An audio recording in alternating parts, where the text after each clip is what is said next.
एक शहर में विजय नाम का एक व्यक्ति रहता था। वह बहुत ही अमीर था, जिस कारण उसके साथ हमेशा बॉडीगार्ड बने रहते थे। इसके साथ साथ उसी शहर में आशु नाम का एक व्यक्ति रहता था, जो कि एक रेस्टोरेंट चलाता था। लेकिन वह उस अमीर व्यक्ति से बहुत ही नफरत करता था, क्योंकि वह स्वयं गरीब था। इसलिए वह उस अमीर व्यक्ति को हमेशा कोसता रहता था। मुझे नफरत है इतने अमीर लोगों से। ये अपने आप को समझते क्या है? क्या हम लोग कोई इंसान नहीं है? ये सब भगवान की गलती है। भगवान ने ही मुझे गरीब बनाया। अगर मुझे भी अमीर बना देता तो भगवान का क्या बिगड़ जाता। एक दिन की बात है, जब आशु विजय के पास जाता है और विजय से कुछ बात करता है। क्या मैं आपसे कुछ बात कर सकता हूँ? कहो, क्या बात है? तुम तो वही हो ना जिसका रेस्टोरेंट मेरे होटल के सामने है। अच्छा, तो आपको मेरा रेस्टोरेंट याद है। नहीं तो मैंने तो समझा था कि अमीर लोग हम जैसे गरीबों पे ध्यान ही नहीं देते हैं। अरे तुम कैसी बातें कर रहे हो?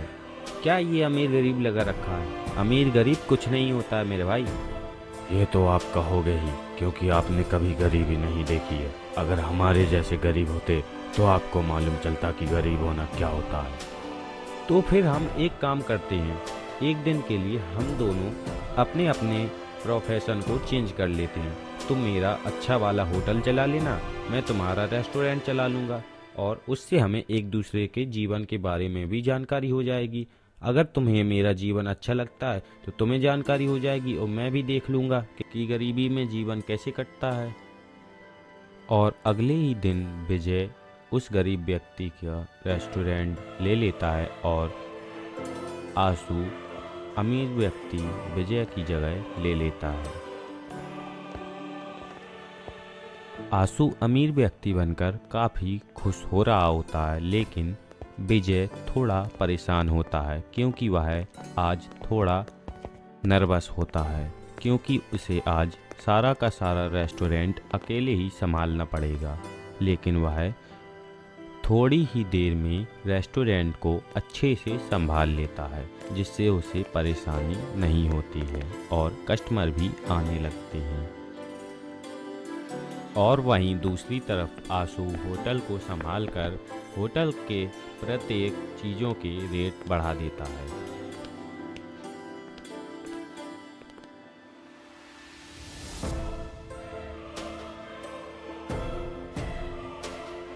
मैनेजर, सभी डिश के रेट डबल कर दो ताकि हमारा मुनाफा ज़्यादा हो। लेकिन सर, इस तरह तो हमारे कस्टमर कम हो जाएंगे, क्योंकि हमारे कई कस्टमर तो इस रेट के ही वजह से हमारे पास आते हैं, और इस तरह हमारी सेल्स भी डाउन हो सकती है सर। मैंने तुम्हें सलाह देने के लिए नहीं कहा है, जितना कहा उतना सुनो, समझे? एक्स्ट्रा बोलने की ज़रूरत नहीं है। ठीक है सर, ऐसा ही करता हूँ। तभी उस होटल में दो नए कस्टमर आते हैं।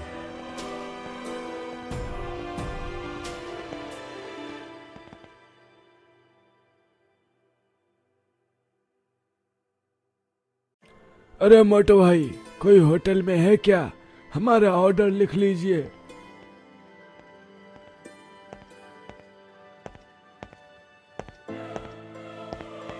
Sir, order please. 2 कॉफियों का ऑर्डर लिख लो और जल्दी से जल्दी लेते आना, क्योंकि हमारे पास टाइम नहीं है। सर, आप परेशान ना हो, आपको कुछ ही देर में आपकी कॉफ़ी मिल जाएगी। धन्यवाद सर।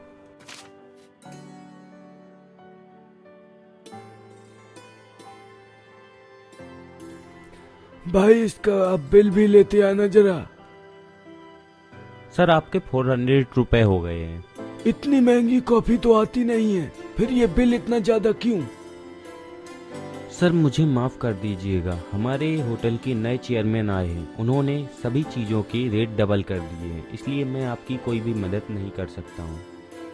कोई बात नहीं, अभी मैं जाकर तुम्हारे होटल के नए चेयरमैन की कंप्लेंट करूंगा।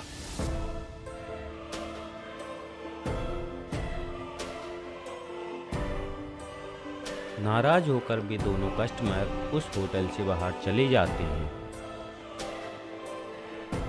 एक दिन विजय बाहर खड़ा होता है कि तभी वह देखता है कि आशु भी बाहर खड़ा है और अचानक से वहां पर उसे पकड़ने के लिए पुलिस आ जाती है।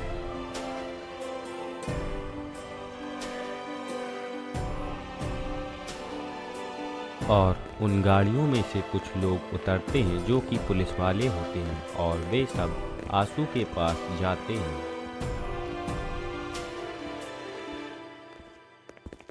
और वे आशु से कहते हैं, मिस्टर आशु, तुमको अरेस्ट किया जाता है क्योंकि तुम्हारी कंप्लेंट की गई है कि तुम्हारे होटल में फूड को डबल रेट में बेचा जा रहा है।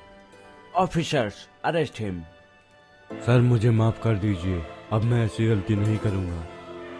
प्लीज़ सर मुझे माफ़ कर दीजिए, अब मैं ऐसी गलती कभी नहीं करूँगा। मुझसे गलती हो गई सर, प्लीज़। विजय ये सब जैसे ही देखता है तो वह दौड़कर उनके पास चला जाता है और कहता है, सर सर इसको छोड़ दीजिए, इससे गलती हो गई है। अब तुम कौन हो और तुम इसके बीच में क्यों बोल रहे हो? सर ये होटल मेरा ही है। दरअसल बात ये है कि हम दोनों के बीच एक समझौता हुआ था जिसमें कि मैंने अपना होटल एक दिन के लिए आशु को दे दिया था। दरअसल उसको इस बारे में जानकारी नहीं थी कि होटल कैसे चलाया जाए, इसलिए उसने रेट बढ़ा दिए होंगे। इसलिए अगर आप उसे माफ़ कर दें तो आपकी अति कृपा होगी, और नहीं तो आप मुझे अरेस्ट कर सकते हैं। नहीं, हम किसी बेगुनाह को अरेस्ट नहीं कर सकते और इसीलिए हम तुम्हें अरेस्ट भी नहीं करेंगे। और रही बात इसकी, तो इसे हम माफ़ करते हैं, मगर आइंदा से ये ध्यान रखें कि ऐसी गलती इससे कभी ना हो। मुझे बचाने के लिए आपका बहुत बहुत शुक्रिया सर। मैं आपका ये एहसान कभी नहीं भूलूंगा और मैंने आपको जो कुछ भी कहा है उसके लिए मैं आपसे माफ़ी मांगता हूँ। और ऐसा होने के बाद विजय और आशु दोनों अपने अपने व्यवसाय में खुशी खुशी रहने लगते हैं।